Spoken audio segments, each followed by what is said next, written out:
बिस्मिल्लाहिर्रहमानिर्रहीम। अस्सलाम वालेकुम नाज़रीन। आज की ये वीडियो ओपन यूनिवर्सिटी के बारे में है, जिसमें vice chancellor professor doctor Ziaul Qayyum का ओपन यूनिवर्सिटी के ज़ेर एहतमाम सेमिनार बराए दाखिला आगाही मुहिम की तकरीब से ख़ताब। यहाँ पर मैं regional director Sahiwal region doctor Mohammad Anees को भी ज़रूर खैर तहसीन पेश करूँगा, जिन्होंने एक पुरवकार तकरीब का इंतज़ाम किया, जिसकी वजह से vice chancellor open university professor doctor Ziaul Qayyum की यूनिवर्सिटी को जदीद तकाज़ों पर इस्तवार करने के हवाले से गूनागू काविशों के बारे में उन्हीं की ज़ुबानी अहम इक़दामात सुनने का मौका फ़राहम किया गया। वाइस चांसलर के ख़िताब के अहम नुकात: फ़ासिलाती निज़ाम तलीम में असातिज़ा का किरदार, एडमिनिस्ट्रेटिव मसाइल और उनका हल, जिसमें बुक्स की फ़राहमी, एडमिशन का बरवक़्त प्रोसेस, इम्तहानात का बरवक़्त इनेकाद, रिज़ल्ट का वक़्त पर ऐलान, डिग्री का वक़्त पर मुकम्मल होना और स्टूडेंट के लिए सहूलियात वगैरह। पसमानदा और दूर दराज इलाकों में रीजनल सेंटर्स का क़याम। क्या ओपन यूनिवर्सिटी की डिग्री की वर्थ दूसरी यूनिवर्सिटी से मुख्तलिफ है? ओपन यूनिवर्सिटी इंग्लैंड और ओपन यूनिवर्सिटी इस्लामाबाद का मुवाजना। ओपन यूनिवर्सिटी को जदीद टेक्नोलॉजी से हम आहंग करना। ऑनलाइन एजुकेशन आज की ज़रूरत। ट्यूटर्स की सिलेक्शन का criteria. Face to face workshops. Students facilitation centres का क़याम। असाइनमेंट। वर्कशॉप के दौरान स्टूडेंट्स की हाज़िरी, इंटरनेट की फ्राहमी, मोबाइल अकाउंट से फ़ीस अदा करने की सहूलत, ट्यूटर ट्रेनिंग, किन स्टूडेंट्स की फ़ीस माफ़ हो सकेगी, एनरोलमेंट एनहांसमेंट, प्राइज़ डिस्ट्रीब्यूशन। आगे चलकर वीसी साहब के ख़िताब की पूरी रिकॉर्डिंग इस वीडियो में मौजूद है, सुनिएगा ज़रूर। यकीनन आपको बहुत सी मालूमात मिलेंगी। ये तमाम पॉइंट्स जो अभी डिस्कस किए गए हैं, तो इनकी मुकम्मल डिटेल वीसी साहब की ज़ुबानी जो है वो इसमें रिकॉर्डिंग के तौर पर मौजूद है। तो इंशाल्लाह आपको बहुत सारी मालूमात हासिल होंगी और स्टूडेंट्स और ट्यूटर्स के हवाले से आपकी बहुत सारी मुश्किलात का जो सलूशन आपको इस वीडियो में मिलेगा। Sahiwal vice chancellor Allama Iqbal open university Islamabad professor doctor Ziaul Qayyum ने कहा है कि मेयारी और सस्ती तालीम शहरी देहाती पाकिस्तान के दूर दराज और पहाड़ी इलाकों के तलबा व तलबात को तालीम हासिल करने का हक़ हासिल है। अल्लामा इकबाल ओपन यूनिवर्सिटी का बुनियादी मकसद पसमानदा और दूर दराज इलाकों के बच्चों को तालीम की रोशनी से मुनव्वर करना और उनको तालीम के दायरा कार में लाना है। अल्लामा इकबाल ओपन यूनिवर्सिटी मुल्क भर में मेयारी और सस्ती तालीम और तलबा के घरों की दहलीज पर तमाम सहूलतें मुहैया करना अव्वलीन तरजीह है। तलबा के मसाइल के हल, इम्तहानात, वर्कशॉप्स, नताइज में शफाफियत के हवाले से तमाम वसाइल बरोए कार लाए जा रहे हैं। जून तक यूनिवर्सिटी के तमाम निज़ाम को डिजिटल कर दिया जाएगा। मेयारी तालीम की फराहमी के लिए अल्लामा इकबाल ओपन यूनिवर्सिटी मुल्क भर में अपने कैंपसेस कायम कर रही है। दाखिला फार्म से लेकर डिग्री के इजरा तक के तमाम मराहल को ऑनलाइन किया जा रहा है। इन ख्यालात का इजहार बतौर chief guest vice chancellor professor doctor Ziaul Qayyum ने यूनिवर्सिटी के ज़ेर एहतमाम सेमिनार बराए दाखिला आगाही मुहिम मुनक़दा तकरीब से ख़िताब करते हुए कहा। इस मौका पर director regional services Inamullah Sheikh, director coordination major retired Raja Umar Younis, regional director Sahiwal region doctor Mohammad Anees भी मौजूद थे। करीब से director regional services Inamullah Sheikh, regional director doctor Mohammad Anees और दीगर ट्यूटर्स और असातिज़ा ने भी इज़हार ख्याल किया। तकरीब में principal government elementary college Mohammad Tanveer, principal government college doctor Mumtaz Ahmad, doctor Ehsanul Haq Ewan, Mohammad Farooq Bhatti, Mohammad Ashraf, Malik Zulqarnain, Mehar Mukhtar Ahmad, Rai Zahid Iqbal, Manzar Bashir, अर्जमंद Ahmad Qureshi, Mohammad Zubair, Mohammad Ashraf समेत ट्यूटर्स असातिज़ा की कसीर तादाद ने शिरकत की। इस मौका पर vice chancellor professor doctor Ziaul Qayyum ने असातिज़ा, ट्यूटर्स और मीडिया नुमाइंदों के सवालों के जवाब दिए और सैर हासिल गुफ्तगू की। इस मौका पर vice chancellor Allama Iqbal open university professor doctor Ziaul Qayyum ने मज़ीद कहा कि हमने 1.5 साल में डिजिटल ट्रांसमिशन सिस्टम मुतारफ़ कराया ताकि तालिब इल्मों को तालीम के हसूल में मज़ीद आसानी मुयस्सर आ सके। मज़ीद ऑटोमेशन के हवाले से इस साल 60 करोड़ रुपए खर्च किए गए हैं। 1.5 लाख तलबा की ऑनलाइन ट्रेनिंग वर्कशॉप करवाई गई है।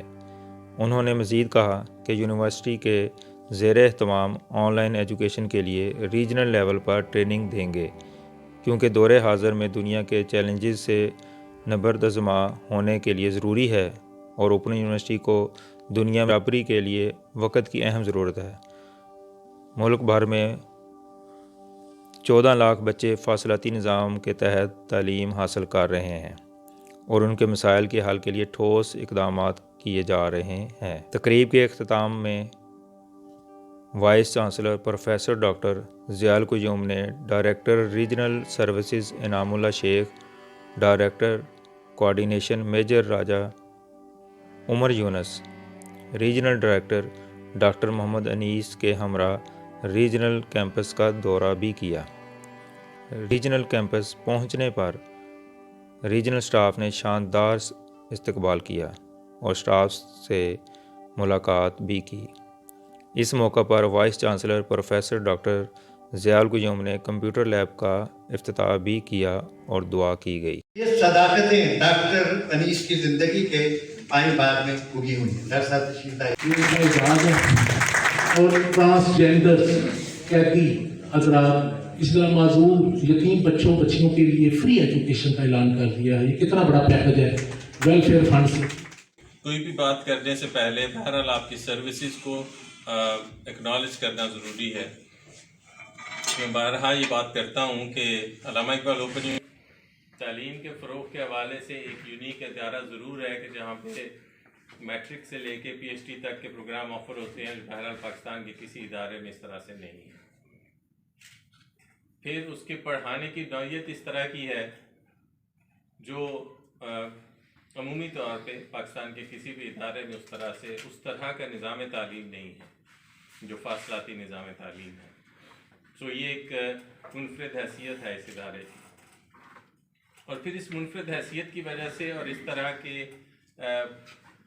ऑप्शंस जो नॉलेज इम्पार्ट करने के हैं, उसकी वजह से शायद लोगों के लिए तालीम हासिल करने की सहूलत मुनासिब होने की वजह से, बाकी इदारों से बेहतर होने की वजह से जो एनरोलमेंट है हमारी, जैसे अभी गुफ्तगू हो रही थी, 12 लाख 13 लाख के दरमियान है।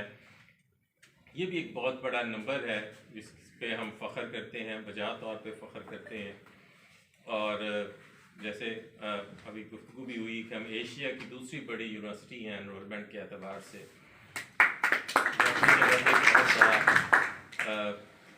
बाइस फ़ख्र बात है। और आखिरी बात जो आप इस इदारे को दूसरों से मुमताज़ करती है वो आप लोग हैं कि एक ऐसा इदारा है, नॉर्मली आप सारे किसी न किसी तालीमी इदारे से वाबस्ता हैं और ये एक ऐसा तालीमी इदारा है जो पाकिस्तान में टोटल जो हायर एजुकेशन सेक्टर की एनरोलमेंट है उसके तकरीबन 70% के बराबर सिर्फ एक इस इदारे में तलबा तालिबात की तादाद है और उसके पास अपने फैकल्टी मेंबर्स की तादाद कम बेश को सिर्फ 210 के करीब। लेकिन ये एक ऐसा तालीमी इदारा है जिसके साथ आप जैसे अहबाब इन तालीमी ऑपरेशंस को चलाने के लिए अपनी सर्विसेज ऑफ़र करते हैं, वॉलंटरली हमारे साथ काम करते हैं और वो इतनी बड़ी तादाद में है कि हम 13 लाख या 14 लाख बच्चों को पढ़ा पाते हैं।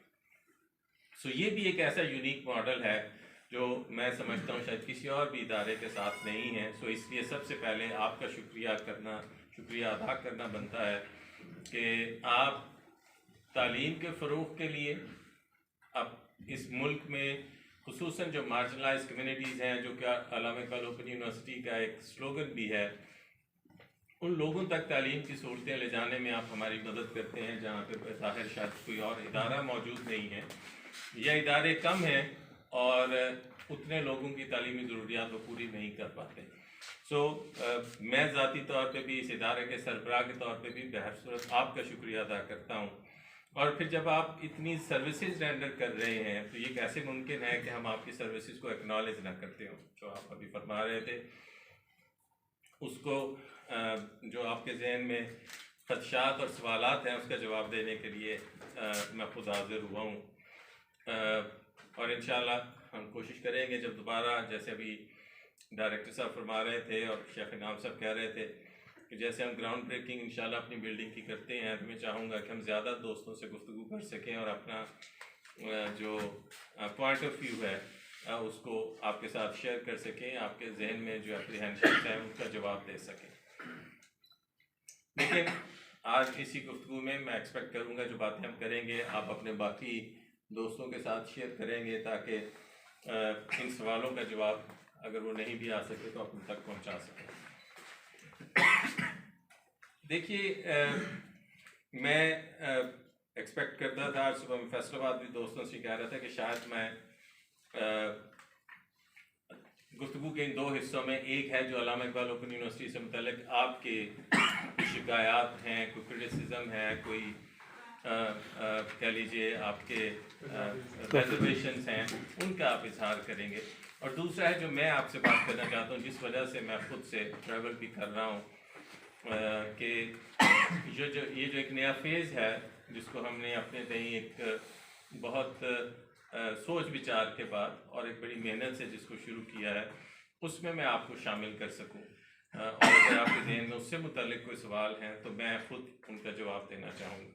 और एडमिनिस्ट्रेटिव मसाइल की बात करते हुए मैं एक्सपेक्ट करता था कि शायद आप शिकायतों के अंबार लगाएंगे और बड़े सख्त और तल्ख बातों के साथ शायद शिकायतें करेंगे, लेकिन आप भले लोग हैं, आप उस्ताद हैं, आप तरबियत और तालीम के शोबे से वाबस्ता हैं, तो आपने अपनी गुफ्तगू में बहरहाल उस बात को मलहूज़ ख़ातिर रखते हुए कि शिकवा किया भी जाए लेकिन वो इसमें अच्छे अल्फाज के साथ किया जाए कि मुद्दा भी बयान हो जाए और अल्फाज की सख्ती और तलखी भी कहीं नज़र ना आए। मैं ममनून हूँ आपका।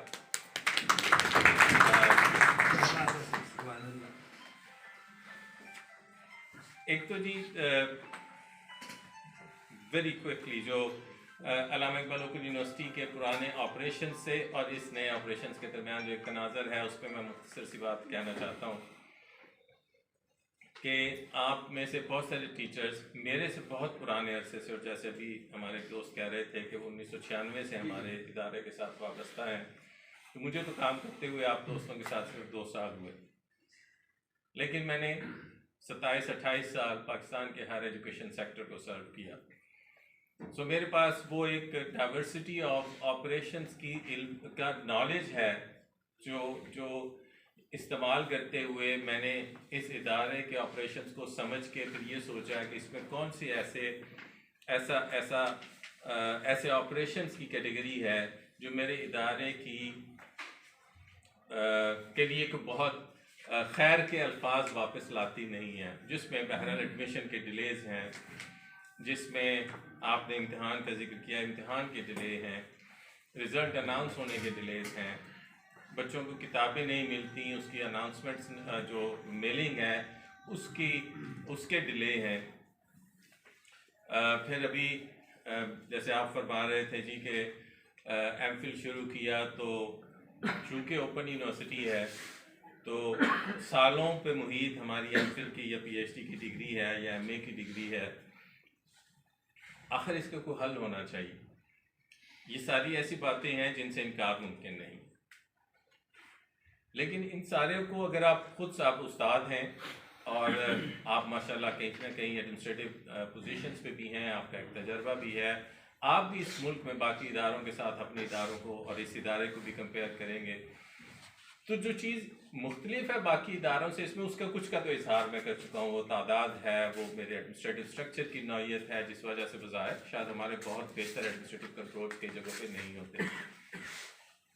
लेकिन जो चीज़ें मेरी तरफ हैं एडमिशन जल्दी प्रोसेस होना चाहिए, एफिशिएंटली और इफ़ेक्टिवली प्रोसेस होना चाहिए, इम्तहानात का निज़ाम बेहतर होना चाहिए, इम्तहान वक्त से होने चाहिए, रिज़ल्ट वक्त से अनाउंस होना चाहिए। जो लोग अपनी किसी भी डिग्री में रजिस्टर्ड हैं, किसी एक स्टिपुलेटेड टाइम पीरियड में उनकी डिग्री मुकम्मल होनी चाहिए, और जो उसमें किसी डिले का बायस बनते हैं उनकी पासपोर्ट्स होनी चाहिए। लोगों को सहूलत दी जानी चाहिए, यानी तलबा और तालिबात को सहूलत दी जानी चाहिए जो मेरे साथ पढ़ते हैं, और वो सहूलत सिर्फ पैसों के मामले में सहूलत नहीं है, उनके तालीमी सफ़र को जारी रखने में सहूलत का निज़ाम है। कैसे हो सकता है कि एक ऐसा इदारा जो पाकिस्तान के तूल अर्ज़ में फैला हो, जो मैं जब मैंने आप दोस्तों के साथ काम करना शुरू किया तो मेरा ख्याल है हमारे 43 रीजनल सेंटर्स और रीजनल कैंपसेस थे, अब 54 हैं। हमने एक पॉलिसी डिसीजन किया कि हम इसमें इजाफ़ा करेंगे, लेकिन ये इजाफ़ा रीजन्स में करते हुए इस बात का ख्याल रखा जाएगा कि रीजन नया वहाँ सिर्फ इस्टेब्लिश किया जाएगा जहाँ पे पहले कोई तालीमी इदारा नहीं है या बहुत कम है या लोगों की हार्डशिप्स हैं। और इसलिए आप जितने भी ये 9 या 10 इदारे जो भी हमने नए सेंटर्स बनाए, वो आप किसी साहिवाल, किसी खानेवाल, किसी मुल्तान, किसी डीजी खान, किसी कराची, किसी पेशावर और किसी लाहौर में नहीं सुनेंगे। वो आप कंदकोट में, कश्मोर में सुनेंगे, वो आप मिठी में सुनेंगे, वो आप मोरों में सुनेंगे, वो आप सखर में सुनेंगे, वो आप बलूचिस्तान में फरान में सुनेंगे, वो आप कलात में सुनेंगे। ये सदका जारी और कार खैर की बात है। जैसे आपने कहा, मैं ममनून हूँ कि आप उसको इजहार कर रहे थे, और उसकी बुनियादी वजह ये है कि इन बड़े शहरों में रहने वालों के लिए तो साहिवाल ने भी यूनिवर्सिटी ऑफ साहिवाल ले ली, इसके अलावा बाकी कैंपसेस भी हैं, तो वो खारान में रहने वाले बच्चे के पास तो इस तरह की कोई सहूलत नहीं है। मैं कंदकोट गया शेख साहब के साथ कश्मोर में, वहाँ तो ये सहूलतें तो नहीं हैं। तो उन बच्चों को भी बहरहाल इस रियासत की उसी तरह से जिम्मेदारी है, वहाँ पे बसने वाले लोगों को भी वो सहूलतें, तालीम की सहूलतें दी जाएँ। और चूँकि मेरे इदारे में ये पोटेंशियल मौजूद है, सो हमने अपनी एक्सपेंशन का रुख उस तरफ मोड़ा। सो एक ये वो पहलू है जिससे हम अपनी ज़िम्मेदारी पूरी करने की कोशिश कर रहे हैं, और दूसरा फिर वो है जिसके ज़रिए से मैं जो तालीम दी जा रही है उसकी स्टैंडर्ड्स को, उसकी क्वालिटी को इतना बेहतर करूं कि इस इदारे से पढ़ने के बाद उन बच्चों की डिग्री में कोई भी उंगली ना उठाता हो। बहरहाल बाज़ औक़ात इस तरह की गुफ्तगू होती है कि क्या अल्लामा इकबाल ओपन यूनिवर्सिटी से, मेरे C1 TV पे मैं कहीं ना कहीं जाता हूँ अपने इदारे को रिप्रेजेंट करने के लिए, तो ये सवाल होता है कि क्या अल्लामा इकबाल ओपन यूनिवर्सिटी की डिग्री भी उसी तरह से और उसी तरह की है जिस तरह से बाकी पाकिस्तान की यूनिवर्सिटियों से इशू होने वाली डिग्री है। तो मैं उनसे ये सवाल पूछता हूँ सवाल के जवाब में कि क्या मेरी यूनिवर्सिटी में मैट्रिक से लेके PhD तक जो सिलेबस पढ़ाया जाता है वो पाकिस्तान के बाकी किसी भी दूसरे स्कूल में पढ़ाए जाने वाले सिलेबस से मुख्तलिफ है? यूनिवर्सिटी में जो आपने MA किया हमारे साथ, क्या HEC के रूल्स हम पे लागू नहीं होते? क्या HEC की करिकुलम वो जो डिफाइंड है, और इसी तरह स्कूल और कॉलेज का जो करिकुलम है, क्या मैं कोई उससे मुख्तलिफ चीज़ पढ़ाता हूँ? कहते हैं नहीं, मैं गवर्नमेंट का इदारा हूँ, कोई प्राइवेट यूनिवर्सिटी नहीं हूँ, उस पर हर वो कानून लगता है जो रियासत का, जो इस मुल्क का कानून है। और फिर मैं जो उससे अगली बात उनसे कहता हूँ कि मैं उसी तरह इम्तिहान लेता हूँ जिस तरह से आप अपने कॉलेज और स्कूलों में इम्तिहान लेते हैं। और सबसे बड़ी बात यह है कि मेरे पास वो असातिज़ा कराम पढ़ाते हैं जो बहरहाल उन इदारों में पढ़ाते हैं जिन इदारों की बात करके आप मेरे साथ उनका तनाज़ुर और मुकाबला करना चाह रहे हैं। तो अगर करिकुलम वही है, असातिज़ा कराम वही हैं, इम्तिहान लेने का तरीका वही है, तो मेरी डिग्री पर क्यों बात की जाती है? जो बीच में एक बात बचती है वो तालीम देने के तरीक़ाकार की बचती है सिर्फ, इसका मतलब। और वो हम फासलाती निज़ाम तालीम था जिसके ज़रिए से तालीम हम दे रहे थे। तो क्या इसका मतलब ये ठहरा कि अगर ये इस तरह की एप्रीहेंशंस हैं तो फिर हमें इस तरीक़ा तालीम पे कहीं का गैप्स अगर हैं तो उन पे बात करनी चाहिए, उसको बेहतर करना चाहिए? जो मैं समझ पाया जवाब है हाँ, हमें उसमें बेहतरी की ज़रूरत है। हमने मशावरत की अपने कैंपस पे, हमने मशावरत की ओपन यूनिवर्सिटी ऑफ UK के एक्सपर्ट्स के साथ, हमने मशावरत की यूनिवर्सिटी ऑफ लंदन में भी, और हमने देखा कि उनका सिस्टम किस तरह से काम करता है। वो भी फॉर्मल एजुकेशन भी देते हैं यूनिवर्सिटी ऑफ लंदन की हद तक, लेकिन ओपन यूनिवर्सिटी ऑफ यूके तो बहरहाल वो इदारा है जिसने अल्लामा इकबाल ओपन यूनिवर्सिटी को बनाने में मदद की है। शायद दुनिया का पहला फासलाती निज़ाम तालीम का वो इदारा भी था। मैं इंग्लैंड में पढ़ा भी हूँ, रहा भी हूँ, पढ़ाया भी है। मैंने वहाँ रहते हुए कभी नहीं सुना कि कभी किसी ने कहा हो कि ओपन यूनिवर्सिटी ऑफ यूके की डिग्री इंग्लैंड की, बरतानिया की बाकी यूनिवर्सिटियों से किसी तरह से कमतर है या अच्छी है या कम अच्छी है। उसी तरह से एक डिग्री है जिस तरह से बाकी इदारे डिग्री देते हैं। तो फ़र्क इसका मतलब है वाक़तन मेरे घर के अंदर जो मेरे प्रोसेसेस हैं उनको बेहतर करने से मुताल्लिक है, और वो प्रोसेस एडमिशन करने का तरीक़ाकार है, मुझे बेहतर करना चाहिए। वो इम्तिहान लेने के जो मसाइल हैं उसको बेहतर करने से मुताल्लिक हैं, और जो पढ़ाने के लिए मैं तरीक़ाकार इस्तेमाल करता हूँ उसको बेहतर करने से मुताल्लिक है। और इस बात को आपसे बेहतर कोई नहीं जानता कि उसमें किस तरह के चैलेंजेस हैं कि मैं 100 दिन दाखिले करता रहूँ या 110 दिन के करीब, मैं कुछ 100 दिन 110 दिन के करीब इम्तिहान लेता रहता हूँ या लेता रहता था बहरहाल, आज से कोई 1 साल पहले कमोबेश। और फिर जाहिर है रिज़ल्ट अनाउंस करते करते मुझे कुछ 4 महीने 5 महीने लग जाते हैं, तो शायद फैक्चुअली मैं 1 साल में 1 सेमेस्टर तकरीबन मुकम्मल करता, या उससे चंद महीने कम कर लीजिए। लेकिन बाकी इदारों की तरह से, बाकी यूनिवर्सिटियों की तरह से जहाँ पे साल में 2 सेमेस्टर बहरहाल होते हैं और समर का ब्रेक भी होता है, जनरली हम यूनिवर्सिटियों में कहते हैं कि एकेडमिक सेमेस्टर जो है वो 18 से 20 हफ्तों का है, हमारी एक डेफिनेशन है। जबकि अल्लामा इकबाल ओपन यूनिवर्सिटी में ऐसा नहीं था। क्या उसकी वजह ये है कि हमने इस ओपन के लफ्ज़ को लामहला इस तरह से इंटरप्रेट किया है कि यहाँ पे कोई कानून लागू नहीं होता, ना दाखिले का, ना इम्तिहान का, ना रिजल्ट डिक्लेयर करने का। और मैंने ये भी देखा सर, जो आप फरमा रहे थे कि एक MA का बच्चा 18 साल बाद एक पेपर देने के लिए आ गया। मेरा ये कोर्स रहता है, मैं अमेरिका चला गया था और आप ये मेरे कोर्स का ध्यान रखें। मैंने कहा यार 18 साल पहले जो कुछ कभी पढ़ा था, मेरे कवानीन में लिखा है कि हम 3 साल बाद मॉड्यूल की माइनर रिवीजन करेंगे और 6 साल बाद मैं अपने मॉड्यूल की मेजर रिवीजन करूँगा। इसका मतलब है कि 18 साल में अगर ये 3 दफ़ा वाक़तन हो गया होगा, तो ये तो तुम्हारी डिग्री जो कभी 18 साल पहले कुछ पढ़ा था, क्या वो रेलेवेंट है जिसकी बेसिस पे आज मैं तुम्हें किसी मास्टर्स की डिग्री दे दूँ? तो हमने इन सारी बातों को जहन में रखते हुए फिर इसका एनालिसिस करके ये सोचा कि आज के दौर में इन मसाइल का हल सिवाय टेक्नोलॉजी के और कुछ नहीं, सिवाय टेक्नोलॉजी के इस्तेमाल के और इसका कोई हल नहीं है। और इस बात से इनकार नहीं किया जा सकता कि आज की दुनिया में, मैं आज सुबह भी कुछ ख़वातीन तशरीफ़ रखती थी हमारे फैसलाबाद कैंपस से, तो मैंने कहा कि आपका तो किचन बंद हो जाए अगर आज हम कंप्यूटर साइंस वाले अपनी चिप्स आपके किचन से निकाल, आपका माइक्रोवेव ओवन से लेके और आपके किचन की बहुत सारी डिवाइसेस ऐसी हैं जो आज माइक्रो चिप पे जो सर्किट है उसके साथ चल रही है। आपका मोबाइल है, ऑनलाइन बैंकिंग है, ATMs हैं। क्या आज इन सहूलतों से आप अपने आप को हटा के जीने का तसव्वुर कर सकते हैं? मेरा ख्याल है नहीं। और अगर ऐसा हम अपनी ज़ाती ज़िंदगियों में तो हम इसके फ़वायद से कह लेना मुस्तफ़ीद होना चाहते हैं, और हम समझते हैं कि यही एक बेहतर तरीका है ज़िंदगी के मुख्तलिफ़ मामलात में बेहतरी लाने का, सहूलतें एक्सटेंड करने का, तो फिर तालीम को एक्सेप्शन तो नहीं, तालीम का शोबा को एक्सेप्शन तो नहीं हो सकता।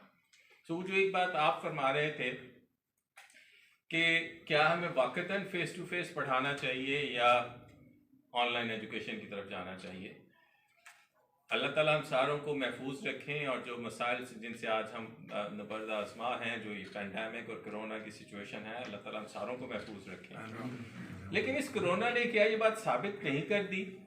पाकिस्तान की सारी यूनिवर्सिटियाँ, आपके स्कूल कॉलेजेस क्या गुफ्तगू करते हैं? ऑनलाइन पढ़ा लिया जाए। अगर ये इतना ही शजरे ममनुआ था तो आज सारे क्यों इस मोड पे पढ़ाना चाहते हैं या पढ़ाने में किसी तरह से जद्दोजहद में शामिल हैं? और सिर्फ ये मेरे मुल्क की बात नहीं है, दुनिया की जो टॉप लिस्ट पे यूनिवर्सिटीज़ हैं, कैम्ब्रिज है, ऑक्सफोर्ड है, हार्वर्ड है, MIT है, इंग्लैंड में इसी तरह से ऑक्सफोर्ड है, कैम्ब्रिज है, मैं जिस यूनिवर्सिटी से पढ़ा हूँ वहाँ पे भी सारे एटलीस्ट अंडर ग्रेजुएट के डिग्री प्रोग्राम्स सारे ऑनलाइन शिफ्ट हो गए हैं। तो मैं लोगों से पूछता हूँ कि क्या आज फिर हार्वर्ड भी सब स्टैंडर्ड डिग्री दे रही है?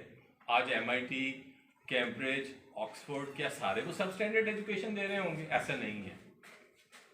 क्योंकि जो बात हमने शुरू में कही, करिकुलम एक है, पढ़ाने वाले आप हैं, वही प्रोफेसर जो पहले कभी क्लास में खड़े होकर पढ़ाते थे आज वही पढ़ा रहे होंगे। एक चीज़ के जो फ़र्क है वो जो मैंने गुजारिश की, पढ़ाने का जो तरीकाकार है, जो टेक्नोलॉजी हम यूज़ कर रहे हैं, क्या उसमें कहीं गुंजाइश मौजूद है कि उसको बेहतर कर लिया जाए। फेस टू फेस पढ़ाते हुए भी आप किसी स्कूल में, किसी कॉलेज में, किसी यूनिवर्सिटी में अगर उस्ताद पढ़ाने के तरीका उसका अच्छा नहीं है, वो अपना लेक्चर प्रिपेयर करके नहीं आता, वो अच्छा इम्तिहानी पेपर नहीं बनाता, तो फेस टू फेस की वजह से भी डिग्री की क्वालिटी बेहतर तो नहीं हो जाती। वो सिस्टम भी उसमें चूंकि ऐसे क्वालिटी एश्योरेंस के मैकेनिज्म अवेलेबल हैं जिनको इस्तेमाल करते हुए आप ये कहते हैं कि ये काम किए जाएंगे तो एक अच्छी तालीम के असबाब किसी तरह से मुहैया किए जा सकते हैं। ऑडिट्स हैं, कंट्रोल्स हैं, हेडमास्टर साहब हैं, प्रिंसिपल साहब हैं, VC साहब हैं, चेयरमैन हैं, चक्कर लगाते हैं, लोगों से पूछते हैं क्या पढ़ाया है, क्या नहीं पढ़ाया है, पेपर किस तरह का बना है, एट्सेट्रा एट्सेट्रा। ये काम अगर आप ऑनलाइन एजुकेशन में भी कर लें तो शायद उसके बारे में ये जो हमारे खदशात हैं उनको बेहतर करने में मदद मिल सकती है। और ये काम वो है जो टेक्नोलॉजी के ज़रिए से हो सकता है। और ख़ुसूसन एक ऐसा इदारा जहाँ पे 5,000, 10,000, 20,000 बच्चे नहीं पढ़ते, जहाँ पे जैसे आपने कहा 12-13 लाख बच्चे पढ़ते हैं, तो उनको मैं यहाँ खड़े होकर तो नहीं देख सकता कि किस उस्ताद ने क्या पढ़ाया, कितना पढ़ाया, पेपर कैसा बना, मेरी जगह पे किसी और ने पेपर तो नहीं दे दिया। तो 12,000 इम्तिहानी मरकज़ बनते हैं, 1200 के करीब मेरा ख्याल है। उन 1200 को मैं एक दिन में ह्यूमनली पॉसिबल नहीं है कि मैं कभी देखना चाहूँ तो जाके देखा हूँ। मेरा कंट्रोलर इम्तिहानात देखा है, जबकि इन चार दीवारी में रहते हुए कायद अकेडमी के जो भी हमारे यहाँ पे सरबराह होंगे वो शायद 2 घंटे में घूम के सारी कायद अकेडमी वापस आके देख सकेंगे क्या चल रहा है मेरे सेटअप पे। The only solution to address these challenges is the use of technology. और ये कह के मैं ये कहूँ, मेरा जैसे आप दोस्तों ने अभी तारफ़ में कहा, मेरा ये मज़मून है और मेरा सिर्फ मज़मून पढ़ाने की हद तक नहीं रहा। मैंने पढ़ाया 20-22 साल तो डायरेक्ट बिल्कुल एक टीचर की तरह से पढ़ाया। उसके बाद मैं एडमिनिस्ट्रेशन में साथ शामिल होता गया, लेकिन फिर भी मैं PhD के स्टूडेंट्स को काम करवाता रहा, उन्हें पढ़ाता रहा, अभी भी करता हूँ। लेकिन उससे ज़्यादा एक बात यह है कि मैंने ये काम पिछले 12 से 15 साल में मुख्तलिफ मौक़ों पे खुद से भी किया। मुझे इसका अंदाज़ा था कि ये काम कितना मुश्किल है, इसकी नौयत कैसी है और इसके फ़वायद और लिमिटेशंस क्या हैं। लेकिन उसके बावजूद हमने फॉरेन पार्टनर्स के साथ मिलके हमने कम्प्रीहेंसिव डिजिटल ट्रांसफॉर्मेशन पॉलिसी बनाई। ये कोई एकदम से आने वाला ख्याल नहीं था, इसका पूरा ब्लूप्रिंट कंसीव किया गया, उसको लिखा गया और फिर उसके हिस्से डिसाइड किए गए कि कौन सा काम किस किस सीक्वेंस से होगा, किस तरीके से होगा, कब होगा और कब ये मुकम्मल होना चाहिए। और ये डिजिटल ट्रांसफॉर्मेशन का पूरा रोड मैप इंशाअल्लाह जून 2021 में मुकम्मल होगा। इसी में आप कुछ आप अहबाब सिलेक्शन क्राइटेरिया की बात की, मैं उस का जवाब इसी अपनी गुफ्तगू में भी देता हूँ और आपसे पूछ के देता हूँ। आप में से बहुत सारे अहबाब बहुत अच्छे टीचर्स हैं, इसमें कोई शक नहीं, लेकिन मेरे जैसे भी कोई होंगे थोड़े से जिनका बीच में किसी न किसी तरह से अनीस साहब से ताल्लुक़ की वजह से, या जो आपके पहले डायरेक्टर थे हमारे जुल्फ़िकार साहब, उनसे ताल्लुक़ की वजह से या किसी और ताल्लुक़ की वजह से मेरे जैसा भी ट्यूटर को बन ही जाता होगा शायद। क्या ये बात गलत है? आपने शिकवे किए, मेरे पास दरखास्तें भी हैं कि एक मखसूस ग्रुप है जो हमेशा पढ़ाता है। मैंने कहा यार अगर वो मखसूस ग्रुप बहुत अच्छा है और वो हमेशा पढ़ाता है तो फिर तो ये बहुत भले की बात है, लेकिन अगर वो मखसूस ग्रुप अच्छा नहीं है, आपसे अच्छा नहीं है, तो मुझे देखने की ज़रूरत है। अगर वो मखसूस ग्रुप इन्विजिलेशन हमेशा करता है और उसके बारे में शिकायत हैं तो हमें देखने की ज़रूरत मिलता है, और अगर वो बहुत अच्छे इन्विजिलेशन करता है तो हमारे लिए तो ये सर का फख्र है। इसी तरह बाकी मामलात में भी हमने ये कहा यार कि देखें, इसका एक हल है। आपका जो तजर्बा और जो आपकी तालीम है उसी को हम यूज़ करते हैं, लेकिन इसको कंप्यूटर की ज़ुबान में लिख लेते हैं। और हमने उसको लिखा, हमने एक ट्यूटर एलोकेशन का सिस्टम डिज़ाइन किया। मैं माजरत के साथ एक जुमला कहता चलूँ, मैं I am unable to stop myself, ताकि फाइलें ना बिकें। हमने ये चाहा कि उसमें ट्रांसपेरेंसी आए। देखिए, जहाँ ह्यूमन फैक्टर है, मेरे समेत हम खताकार लोग हैं, हम कमज़ोर लोग हैं। शायद कहीं बाज़ हमसे जानते बूझते और कहीं अनजाने में भी खता होती है। हम किसी के एहतराम में भी कर लेते हैं हमेशा, और कहीं शायद जानबूझ के भी करते हैं। हमने कहा कि इसको क्वांटिफाई करते हैं। जैसे आप बच्चों का मेरिट बनाते हैं, आप उसके पेपर चेक करते हैं, किसी को ए ग्रेड देते हैं, किसी को बी ग्रेड देते हैं, किसी को सी ग्रेड देते हैं, उनकी परफॉर्मेंस पे देते हैं। हमने आपसे अखबार में इश्तिहार दे के कहा कि आइए यार, मेरा फॉर्म यहाँ पे दुकानों वाले 500 रुपये में बेच के आपको से ट्यूटर बनाना चाहते होते थे।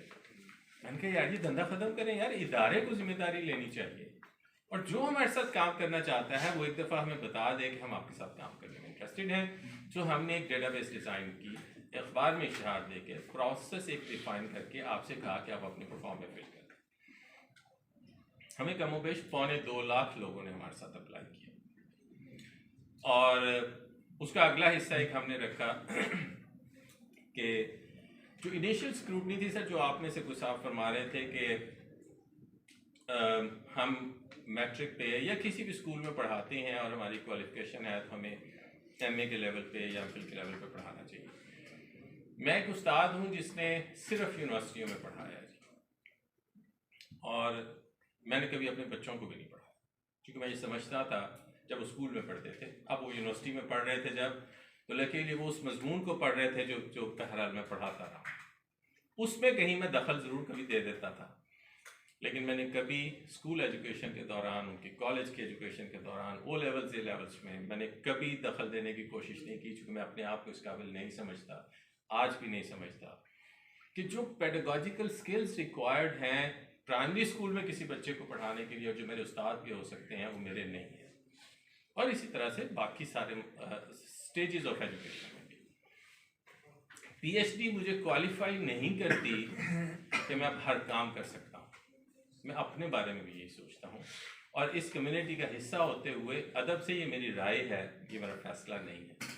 मेरी राय है कि हम सारों को अल्लाह ताला ने मखसूस तरह की सलाहियतें दी हैं, जिनको अपने काम करने के दौरान हमने इस तरह से पॉलिश किया और उनको इम्प्रूव किया कि हम उस काम को बेहतर अंदाज से करते जाए। तो हमने इस क्राइटेरिया को जब फिर डिसाइड किया, हमने फैकल्टी में और सर एजुकेशन फैकल्टी के साथ मेनली बैठ के हमने ये तय किया। हमारे प्रोफेसर नासिर साहब जो डीन है फैकल्टी ऑफ एजुकेशन के, और इसके अलावा बाकी डीन साहबान भी शामिल रहे, शेख साहब तशरीफ रखते रहे। हमने कहा कि मैट्रिक पे कौन पढ़ाने के लिए अहल है, उसकी डेफिनेशन लिखते हैं, और हमने कमोबेश वही डेफिनेशन लिखी जो जब आज आप स्कूल में कोई उस्ताद हायर करना चाहेंगे मैट्रिक के लिए, तो उसकी क्या क्वालिफिकेशन होनी चाहिए, उसका क्या तजर्बा होना चाहिए। इसी तरह एफए पे कौन पढ़ा सकेगा, बीए पे कौन पढ़ा सकेगा, एमए तक कौन पढ़ा सकेगा। हमने उसी तरह से क्वालिफिकेशन को रीडिफाइन किया। बाज़ केसेस में पुराना ये नहीं था, और इसमें जो सबसे पहले शिकवा और शिकायत आई वो मेरे अपने इदारे के अंदर से आई। मेरे इदारे में एडमिनिस्ट्रेटिव स्टाफ ने मेरे साथ ही काम करते हुए, किसी ने एमएड कर लिया, किसी ने बीएड कर लिया, किसी ने एमए कर लिया, किसी ने एमफिल भी कर लिया, कुछ ने पीएचडी भी कर लिया। अब उनकी जिद ये थी, हम मार्किंग करेंगे पेपरों की, हम ट्यूटर भी होना चाहिए। देखिए, मैं किसी भी काम को छोटा नहीं समझता, ये रब का निज़ाम है, अल्लाह ताला ने हर किसी को अपनी तरह की जिम्मेदारी अता की है, उसी से ये दुनिया का निज़ाम चल रहा है। सारे ज़ियाउल क़य्यूम की तरह नहीं होंगे। मुझे बहुत सारे लोग चाहिए जो मेरे साथ मुख्तलिफ किरदारों में मुख्तलिफ तरह का काम करे, तो यूनिवर्सिटी चलती है। हमने कहा ये नहीं हो सकता। जिस बंदे ने कभी एमएड के लेवल पे पढ़ाया ही नहीं है, बेशक वो एमएड है, वो कैसे एमएड के पेपर चेक कर सकता है? पढ़ाने से जो तजर्बा आता है सर, वो डिग्री से नहीं आता। आप सारे इत्तेफाक करेंगे इस बात से। तो हमने वहां पे सबसे पहला चैलेंज बर्दाश्त किया कि अपने घर में ये मुखालफत बर्दाश्त की कि हम ये नहीं करेंगे। उसमें बेहतरी की अगर गुंजाइश है जिसका आपने इजहार किया, आप काइंडली हमें गाइड कीजिए। बिल्कुल हम ओपन माइंड के साथ सुन, और आज इसीलिए मौजूद भी हूँ। हम सुनेंगे, जिसकी दलील अच्छी होगी उसकी बात मानने के लिए खड़े हैं। हमको अकले कुल का नहीं करते, अपना कोई क्लेम नहीं करते। हमने सिर्फ क्राइटेरिया बनाया और उसके बाद उसके अगेंस्ट नंबर लगा दिए, क्योंकि फिर वरना ह्यूमन फैक्टर रहना था। इनकी क्वालिफिकेशन भी यही है और इनकी क्वालिफिकेशन भी है, तो इन दोनों में से किसको ट्यूटर लगना चाहिए। हमने फिर उसके अगेंस्ट नंबर लगाया। किसी की फर्स्ट डिवीजन है तो उसके से 5 नंबर है, किसी की सेकंड डिवीजन थी उसके 4 नंबर हैं, किसी ने एमएड कर लिया है तो उसके अगर 2 नंबर और एक्स्ट्रा हो गए हैं, किसी ने एमफिल कर लिया तो 5 नंबर और हो गए हैं। हमने इस तरह से 100 में से उसके नंबर लगाए। जिसका जिस लेवल पे पढ़ाने का तजर्बा है उसके हर साल के तजर्बे के नंबर ऐड किए, और उसके बाद उसकी सॉर्टेड लिस्ट जनरेट करता है। ये सारा काम कंप्यूटर करता है सर, इसमें कोई ह्यूमन इंटरवेंशन नहीं है। और जो आपने फरमाया सर ग्रेड 17 वाली या वो वाली बात, तो हमें मजबूरन रखनी पड़ी सर। जो प्राइवेट स्कूल्स हैं कई, उसमें बहुत अच्छे प्राइवेट स्कूल्स भी हैं, लेकिन कुछ बहरहाल बहुत अच्छे नहीं भी हैं। गवर्नमेंट के स्कूलों में तो फिर मेरे पास गवर्नमेंट के पैराफिनेलिया की वजह से फिल्टरिंग मौजूद है, कोई ना कोई क्राइटेरिया मौजूद है। जो 16वें से 17वें में जाता है या 17वें से 18वें में जाता है, उसकी तालीम की भी कुछ ज़रूरियात हैं, तजर्बे की भी ज़रूरियात हैं। लेकिन शायद प्राइवेट स्कूलों में, अच्छे स्कूलों में बहुत अच्छे टीचर्स हैं। मैं इसके हक में हूँ कि उनको हमें अपने अंदर शामिल करना चाहिए, इवन इम्तिहान लेने के लिए शामिल करना चाहिए। लेकिन जब मैं प्राइवेट स्कूल्स कहता हूँ तो फिर सारों के लिए ओपन हो जाता है, मेरे पास उसका कोई हल नहीं बचता। जिसलिए हमने सिर्फ स्ट्रिक्टली फिर भी 17 नहीं कहा, ग्रेड 17 और इक्विवेलेंट का लफ्ज़ भी शायद इस्तेमाल किया, जहाँ तक मुझे याद पड़ता है। जिसका बुनियादी मकसद यही था कि अगर किसी प्राइवेट यूनिवर्सिटी में कोई पढ़ाता होगा, फर्ज करें उस्ताद, और उसकी वही क्वालिफिकेशन है, लेकिन वहाँ पे हो सकता है तनख्वाहों के स्केल्स मुख्तलिफ हों, तो वो मेरे साथ रजिस्टर हो सके। और इस तरह से स्कूल्स के लेवल पे भी उसमें सर बेहतरी की गुंजाइश है। मैं फिर कहूँ, हम बिल्कुल उस पर बेहतर करने को तैयार हैं। आप डायरेक्टर साहब को, DRS साहब को कोई चीज़ लिखिए, हम उसको डेलिब्रेट कर लेंगे, हम ऑटम से पहले दोबारा देख लेंगे उसको। और उन नंबरों की बेसिस पे हमने ट्यूटर की एलोकेशन सर फिर ऑटोमेटिक होती है। हमने उसके लिए जो प्रोग्राम लिखा कि किसी एक कोड के लिए 10,000 स्टूडेंट्स हैं हमारे पास, फर्ज करें रजिस्टर हुए, और हमारा है जी कि हमने 90 का एक फर्ज करें ग्रुप ट्यूटर्स को देते हैं, जिसका मतलब है कि हमने 100 या 110 ट्यूटर्स अपॉइंट करने हैं। तो ये जो लिस्ट है, इसमें से जो टॉप के 110 लोग हैं जिन्होंने ये चूज़ किया था, आपको अगर याद हो कि आप रजिस्ट्रेशन करते हुए अपनी क्वालिफिकेशन दे के लिस्ट ऑफ कोर्सेज में से टिक करते हैं कि मैं कौन सा कोर्स पढ़ाना चाहता हूँ। अगर आपने चूज़ किया था तो आपके चॉइस के मुताबिक आप जब टॉप ऑफ द लिस्ट हैं तो सबसे पहले आपको ट्यूटर की एलोकेशन असाइन होती है। सर किसी के ताल्लुक से नहीं होती है। मैं ये बात बड़ी जिम्मेदारी से आज कह सकता हूँ। उसमें हमने सिर्फ एक्सेप्शन रखी कुछ केसेस में जहाँ पे कोई ट्यूटर अवेलेबल नहीं था। मेरी डेटाबेस में उस मजमून का टीचर अवेलेबल नहीं, और वो भी डायरेक्टर साहबान को इजाज़त थी कि ये अपॉइंट करेंगे अपने वहाँ से लोगों से पूछ के, यार कौन बंदा फलां कोर्स पढ़ा लेता है, और रीज़न रिकॉर्ड करेंगे कि हमने इन साहब को सिस्टम के बाहर से क्यों लगाया है, उसकी जस्टिफिकेशन लिखेंगे सिस्टम। उसमें एक चैलेंज आया जिसका शिकवा आप में से शायद कुछ लोगों ने किया भी कि जो बहुत क्वालिफाइड थे उनको एमफिल का उनको मैट्रिक का कोर्स अलॉट हो गया, और जो कम क्वालिफाइड बज़ाहिर थे आपके एक्सपीरियंस के हिसाब से उनको मास्टर्स का कोर्स अलॉट हो गया। मैं बड़ी क्रूड सी एग्जांपल है, मैंने सुबह भी दी, मैं आपसे भी शेयर करता हूँ। मैंने कहा यार आपके बैंक अकाउंट से कोई और पैसे नहीं निकाल सकता, सिस्टम का ट्रस्ट है ना। और उस अकाउंट को प्राइवेट करने में जो इंफॉर्मेशन आप देते हैं वो चूंकि सिर्फ आपके पास है, वो मेरे पास जब तक नहीं होगी मैं ये काम नहीं कर सकता। ये डब्बे भी इसी तरह से बने हैं वहां पे सर। इन डब्बों की जितनी लंबाई चौड़ाई है ये आपने डिफाइन की है कि मैं मैट्रिक के कौन से कोर्सेज पढ़ाना चाहता हूँ, FA के कौन से कोर्सेज पढ़ाना चाहता हूँ, ये हमने नहीं चूज किया। और मेरे कुछ दोस्तों ने जब सिलेक्शन की कोर्सेज की तो जहान के सारे कोर्स भी सिलेक्ट कर दिए गए दोस्तों। मैट्रिक का पेज आया तो उसमें से भी 5 कोर्स मैं ये भी पढ़ा सकता हूँ, ये भी पढ़ा सकता हूँ, ये भी पढ़ा सकता हूँ, इसी तरह FA के और से इसी तरह BA के और इसी तरह मैं भी MA के भी। और चूंकि आपके नंबर ज़्यादा थे और जब कंप्यूटर ने एलोकेशन शुरू की तो सबसे पहले हम मैट्रिक FA की एलोकेशन करते हैं, क्योंकि अब हम उसके दाखिले पहले करते हैं। वो उस बात का हिस्सा है जो मैंने आपसे कहा कि बजाय सारे जहान का दाखिला हम इकट्ठा शुरू करते थे, हमने इसको 3 हिस्सों में डिवाइड कर दिया। हम मैट्रिक FA का दाखिला पहले करते हैं, फिर हम ये B.Ed और ओपन डिस्टेंस लर्निंग वाले प्रोग्राम्स का दाखिला करते हैं और फिर फेस टू फेस प्रोग्राम्स का दाखिला करते हैं। तो चूँकि मैट्रिक FA पहले होता है, वो प्रोसेस पहले हो जाता है, उसकी एलोकेशन पहले होनी है, आप टॉप ऑफ द लिस्ट हैं, आपने चूज़ किए हैं कोर्सेज कि मैं ये पढ़ाऊँगा, वो कोर्सेज आपको अलॉट हो जाते हैं। और उसके बाद जब MA के दाखिले की बारी आई तब तक आपके 3 कोर्स पूरे हो गए हुए थे। तो जो रिमेनिंग नीचे लोग थे जिनके नंबर आपसे कम होंगे, लेकिन आपने मैट्रिक से अपना कोटा पूरा कर लिया, तो वो कम नंबरों वाले इवन नीचे सेलेक्ट हो रहे हैं क्योंकि लिस्ट ऐसे है। और अगर आप मैट्रिक पढ़ाने में इंटरेस्टेड नहीं थे तो बहुत अदब से मेरी गुजारिश है, हमें चूज नहीं करना चाहिए था। और अगर चूज किया तो फिर गिला किस बात का है? सिलेक्शन आपने दी है, लेकिन उसके लिए इस बात की निशानदेही हुई जो बहरहाल बेशक अनजाने में भी बाज़ औक़ात हमसे हुआ होगा। हमने ये ट्रस्ट किया, हमने स्प्रिंग जो 20 की एलोकेशन की उसमें हमने फिर इसको थोड़ा सा चेंज भी किया, जिससे आपने देखा होगा कि जो ऑटम 20 की एलोकेशन हुई थी वो उतनी शदीद नहीं थी जिस तरह से पिछले सेमेस्टर इस तरह के मसाइल के साथ। अभी हम ये कर रहे हैं, उसी में साथ साथ जवाब दे दूं जो आपको में से कुछ दोस्तों ने कहा सर जो आप फरमाते हैं कि मुझे कंप्यूटर नहीं निकाल दिया। सर कंप्यूटर नहीं निकाल सकता, कंप्यूटर झूठ नहीं बोलता, उसे मैंने झूठ बोलना फिलहाल सिखा नहीं पाया। उसमें जो इन्फॉर्मेशन मैंने दी है उसी तरह का रिजल्ट उसमें से निकलता। सर मैंने B.Ed और M.Ed और MA एजुकेशन के कोड किए थे वहाँ पे सर, जितने भी सिलेक्ट किए थे मुझे दिया 242, तेरे तो 90 का मैट्रिक का कोड। अब मेरा तो सिलेक्शन ही नहीं है वो।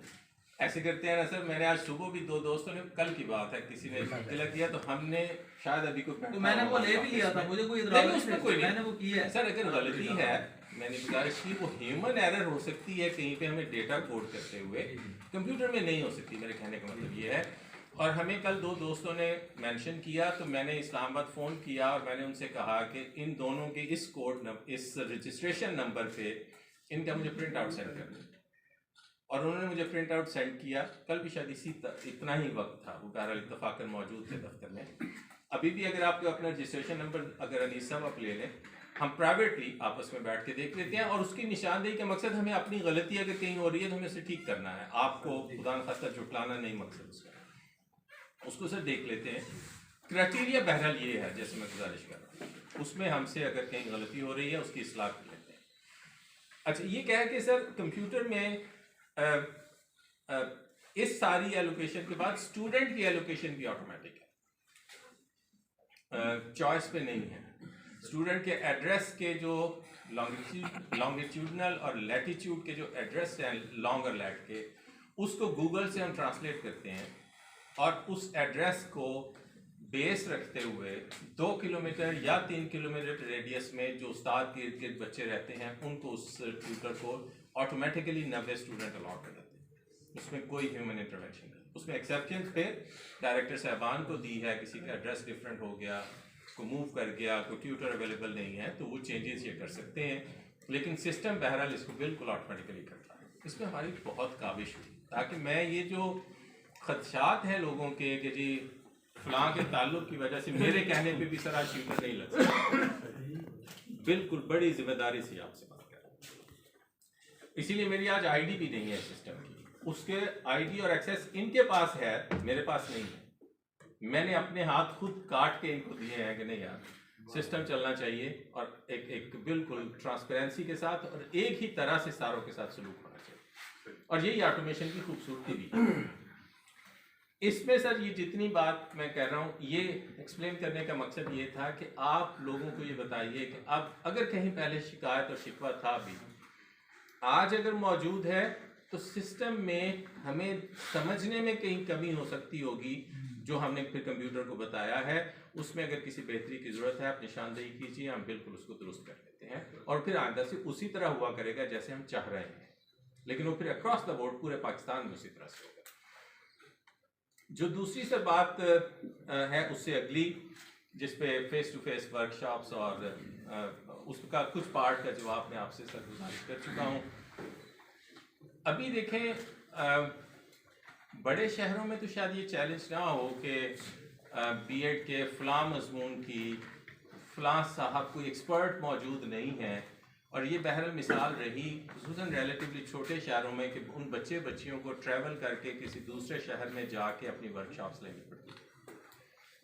और जब आप इस मसले को बलूचिस्तान ले जाएं तो बलूचिस्तान से कोयटा से बच्चे मेरे पास इस्लामाबाद भी आते रहे वर्कशॉप्स लेने के। गिलगित से स्कर्दू से बच्चे मेरे पास स्कर्दू से यहाँ भी इस्लामाबाद आते रहे तो बच्चियाँ वर्कशॉप लेने के लिए आती। उसके अखराजात भी हैं और अदर बाकी समाजी मसाइल भी हैं। हमने उस मसले का एक हल तो यह है ना कि फिर मैं या तो हर 10 किलोमीटर 50 किलोमीटर के बाद कोई सेंटर बनाऊं और वहाँ पे कुछ सहूलतें देनी शुरू करूं, या दूसरा ऑप्शन ज़ाहिर है ये टेक्नोलॉजी है। उस टेक्नोलॉजी के चैलेंजेस हैं, कहीं पे इंटरनेट नहीं है, कहीं पे बच्चों के पास हो सकता है लैपटॉप ना हो, कहीं पे बच्चों के पास स्मार्टफोन ना हो।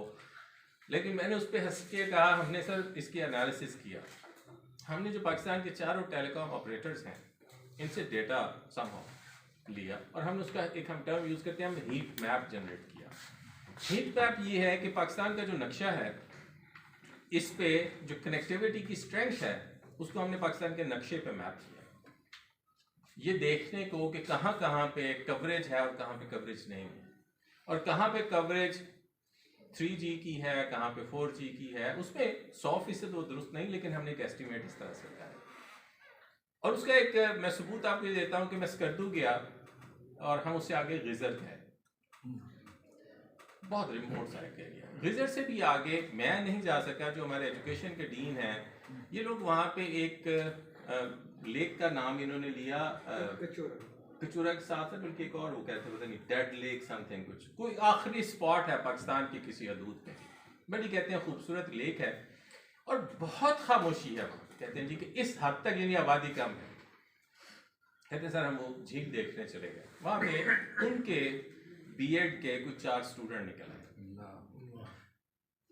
और जाहिर है शिकवे शिकायत, सर आप तो साहिवाल में खड़े हैं और गिजर में जाके तो खुद से इनवाइट करने वाली बात है ना कि मैं बताऊं कि मैं ओपन यूनिवर्सिटी का हूँ ताकि लोग गिला शुरू करें।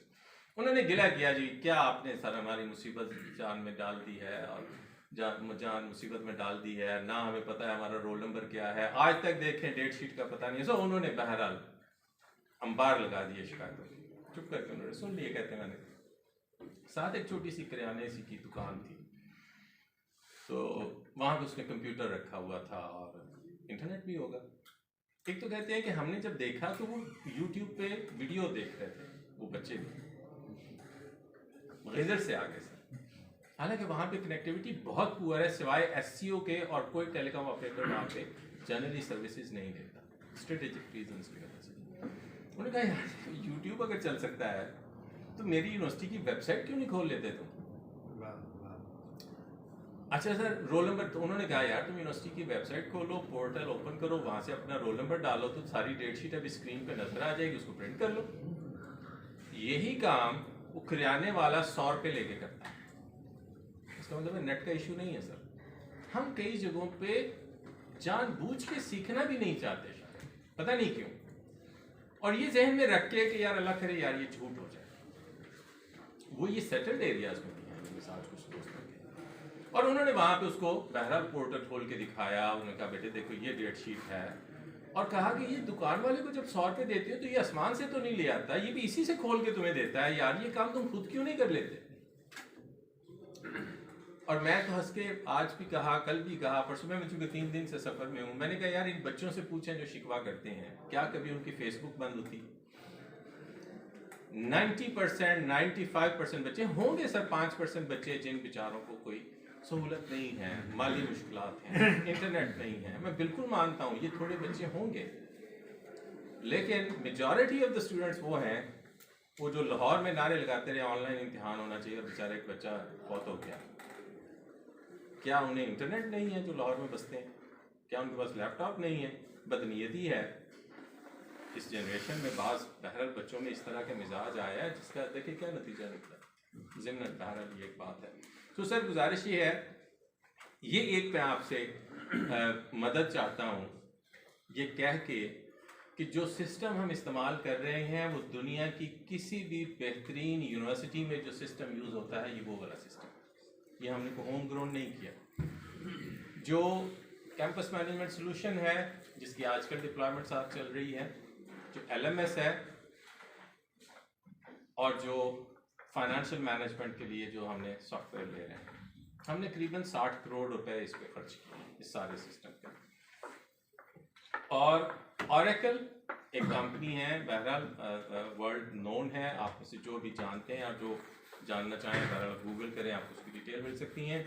हम Oracle की प्रोडक्ट्स खरीद रहे हैं, उसकी अपनी कस्टमाइजेशन करवा रहे हैं जो हमारी ज़रूरत के हिसाब से उसको अडेप्ट करने की एक रिक्वायरमेंट है।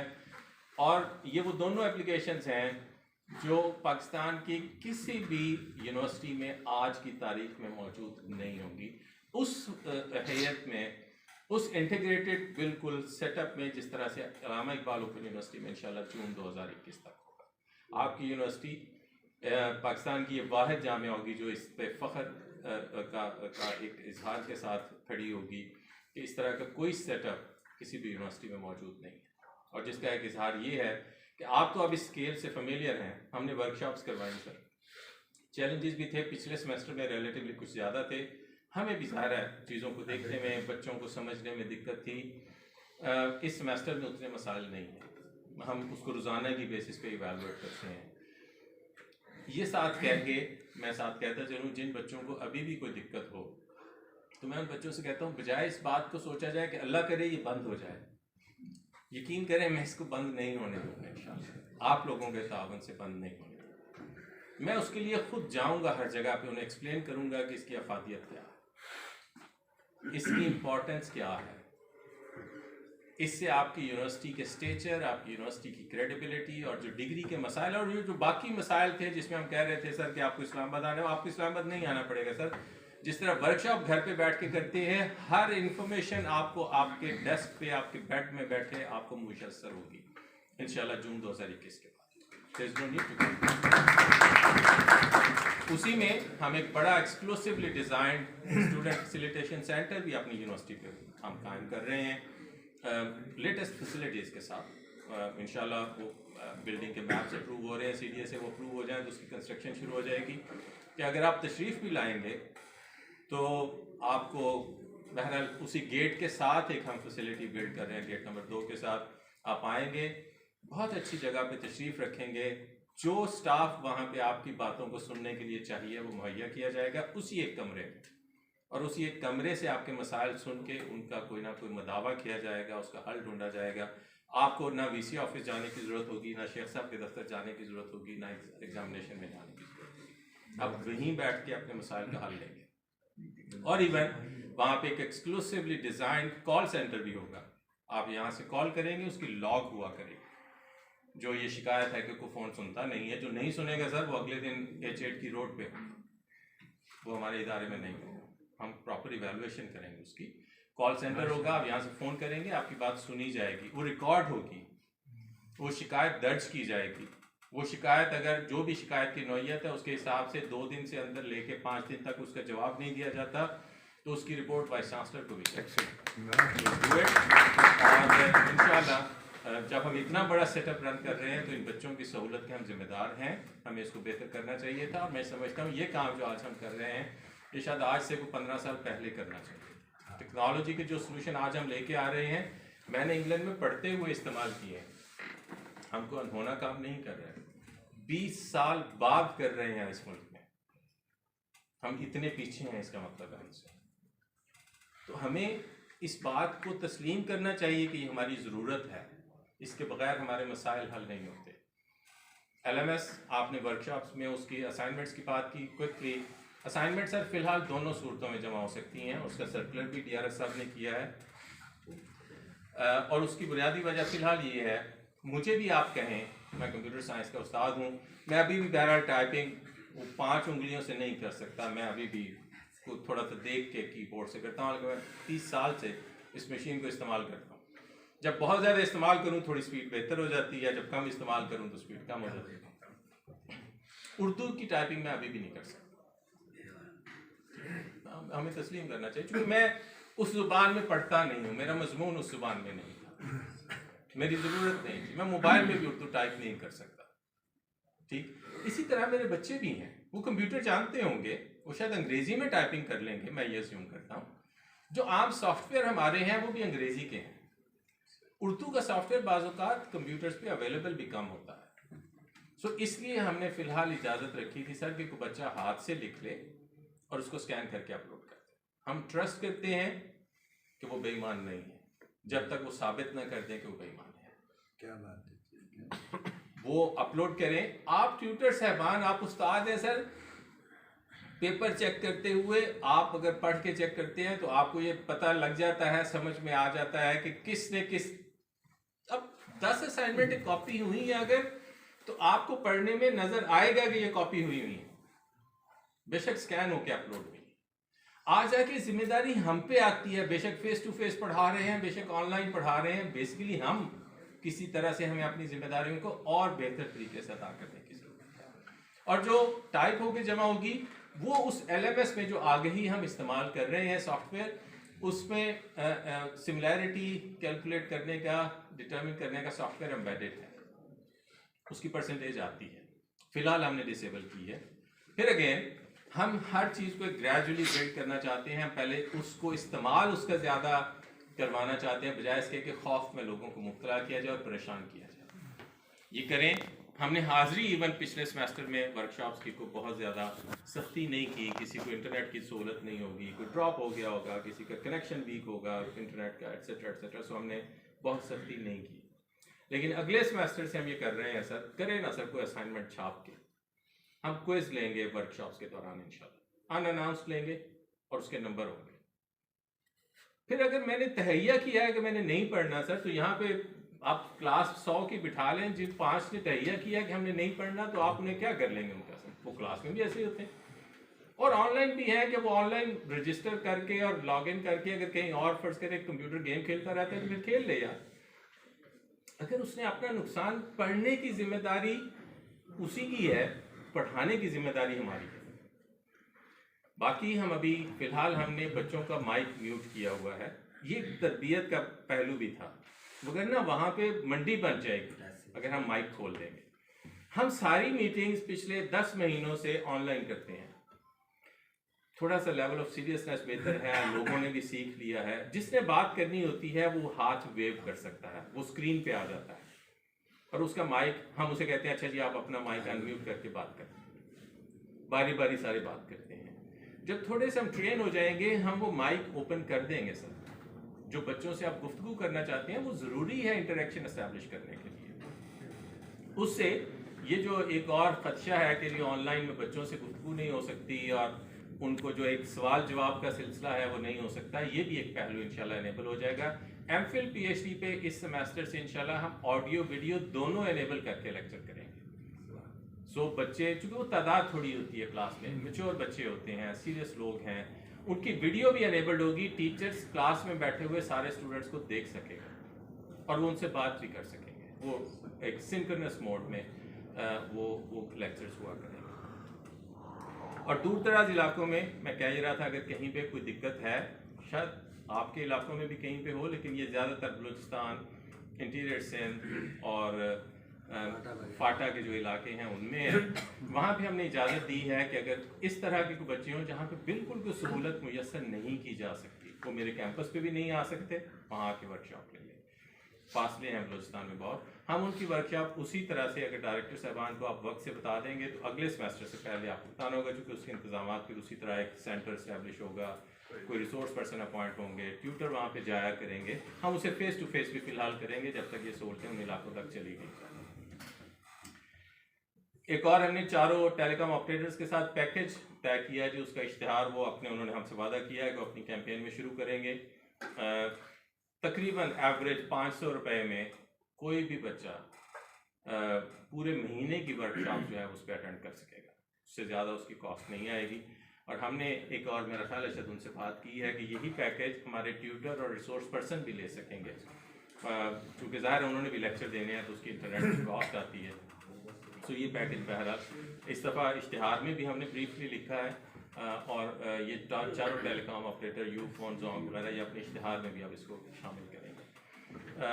फ़ीस के लिए भी इसी तरह बच्चों को तो बताइए, हमने इन चारों टेलीकॉम ऑपरेटर्स को हमने उनके साथ लीगल रिक्वायरमेंट्स पूरी करनी है। बच्चे फ़ीस इस ईजी पैसा और वो जो यू पैसा और जो इस तरह के बाकी सॉल्यूशंस हैं उनके ज़रिए भी वो अपनी फ़ीस अदा कर सकेंगे।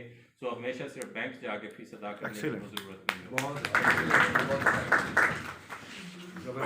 आखिरी एक बात ट्रेनिंग की थी जी, हमने ओपन यूनिवर्सिटी ऑफ यूके के साथ एक प्रोजेक्ट साइन किया था जी, जिसमें ट्यूटर्स की ट्रेनिंग के लिए हमने 800 मेरा ख्याल है मास्टर ट्रेनर्स हैं जिनको हम ट्रेन करेंगे, यूके के स्टाफ के ज़रिए से ट्रेन करेंगे, जिसमें ये सारे कंपोनेंट्स हैं, एथिक्स के भी हैं, डिस्टेंस ऑनलाइन एजुकेशन में पढ़ाने के अंदाज़ क्या हैं, उसकी एक टूल किट उन्होंने स्पेसिफिकली डिज़ाइन की है, कंटेंट उसका बन गया है।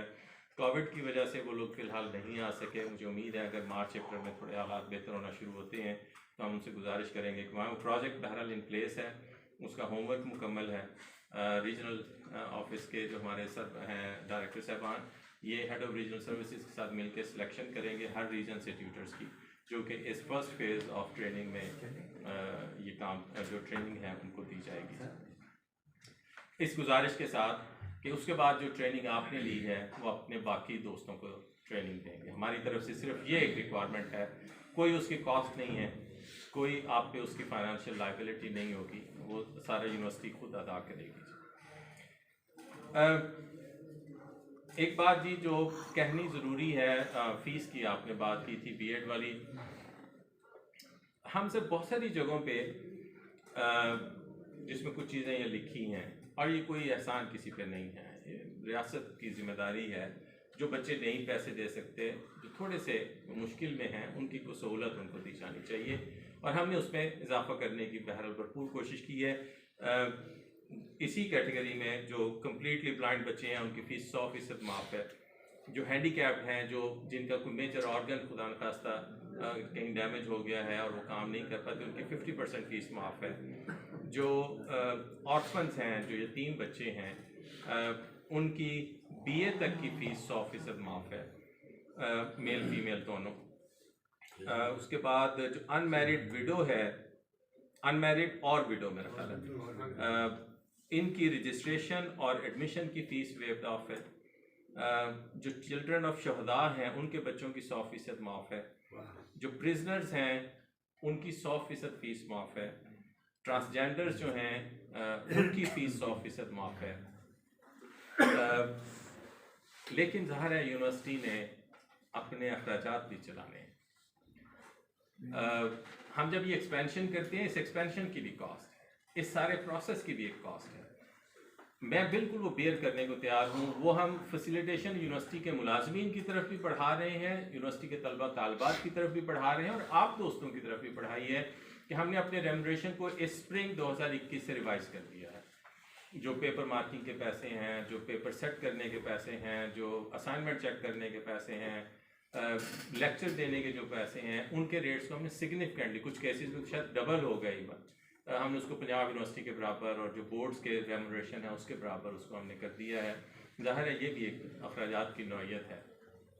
फ़ीस उस हिसाब से हम नहीं बढ़ाते, सिवाय बीएड की कुछ हद तक की बात आपकी दुरुस्त है, हम सिर्फ 2% फ़ीस हर साल बढ़ाते हैं, इससे ज़्यादा नहीं। और मैट्रिक की फ़ीस कुछ 1400 कुछ रुपए मेरा ख्याल है हमारी बनती है, जो हम पूरे एक सेमेस्टर की जो फ़ीस लेते हैं। और उसमें से भी हमने इसी के साथ ही कहता चलो, हमने अपना जो स्टूडेंट सपोर्ट फंड था, ये वो है जो वैसे माफ़ है फ़ीस कुछ कैटेगरी ऑफ बच्चों की, कुछ है हमने एक स्टूडेंट सपोर्ट फंड है हमारा, जिसमें हम जो मुस्तहिक बच्चे हैं उनकी फ़ीस भी अदा करते हैं और वो फ़ीस 50% से लेकर 100% तक इवन उस केस में भी है। हमने उसको डबल किया है, आपने बीच में इजहार भी किया, मैंने इनसे ये गुजारिश की है कि हम ये चैलेंज इंशाल्लाह लेके इसको पूरा करेंगे।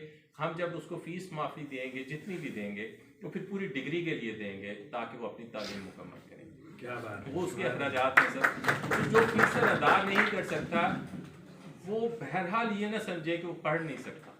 अगर वो दाखिला ले लेता है हमारे साथ और डायरेक्टर साहबान की कमेटी है, आप उसको वेरीफाई कीजिए कि वो नहीं दे सकते फ़ीस और कितनी नहीं दे सकते, ये रिकमेंड करेंगे। हमने बिल्कुल एक आपस में तय किया है, मैंने और शेख साहब ने, कि हम किसी फ़ी कंसेशन के केस को रिजेक्ट नहीं करेंगे। बेशक मेरे अकाउंट में हैं या नहीं, ये आप बच्चों से कहिए सर। बाकी बीएड की फ़ीस में जो इंक्रीज़ की एक सिग्निफिकेंट वजह है सर, वो ये भी थी कि वो 2 सेमेस्टर भी ऐड हुए, जो 28 साल का हुआ, उसकी वजह से भी फ़ीस में एक बज़ाहिर बहुत ज़्यादा इजाफा नज़र आता है। लेकिन ये बात आपकी ठीक है सर कि कोई 8,000 लेता है यूनिवर्सिटी की, मैं जानता हूँ इस बात को, लेकिन वो यूनिवर्सिटियाँ HEC से जिसमें पैसे बहरहाल कम उन यूनिवर्सिटियों के भी हुए, लेकिन खासी ग्रांट वो गवर्नमेंट से लेते हैं। बात नहीं हो कि मैट्रिक कैफ़े में इंक्रीज़ हो, जिससे तालीम बखेरने में एक ट्रैक पे तो बच्चे आ जाए ना, फिर वो कहीं से BA कर लेंगे, कहीं से MA कर लेंगे, कहीं से कर लेंगे। पहला एक फेज़ ये है कि मैट्रिक और FA की एनरोलमेंट हमारी बेहतर होनी चाहिए, और उसके बाद आइंदा के लिए हमें कोशिशें करनी चाहिए, चूँकि MA भी बंद हो गया या होने को है, BA बंद हो गया, बच्चों को एसोसिएट डिग्री में और BS के प्रोग्राम्स में रजिस्टर करने की कोशिश कीजिए ताकि इनके कैरियर बेहतर हो। ये आज शायद नहीं समझ सकते, आप उन्हें बेहतर गाइड कर सकते हैं। अगले दौर की बहरहाल एज क्वालिफिकेशंस यही हैं, उन्हें अपने किसी ऐसे सब्जेक्ट में क्वालिफिकेशन इंप्रूव करनी चाहिए जो उनको उनकी लाइवलीहुड बेहतर करने में मदद करे, जो उनके कैरियर स्टार्ट करने में उनकी मदद करे। अल्लाह ताला आपका हामी नासिर हो। बहुत शुक्रिया। बहुत मैंने समा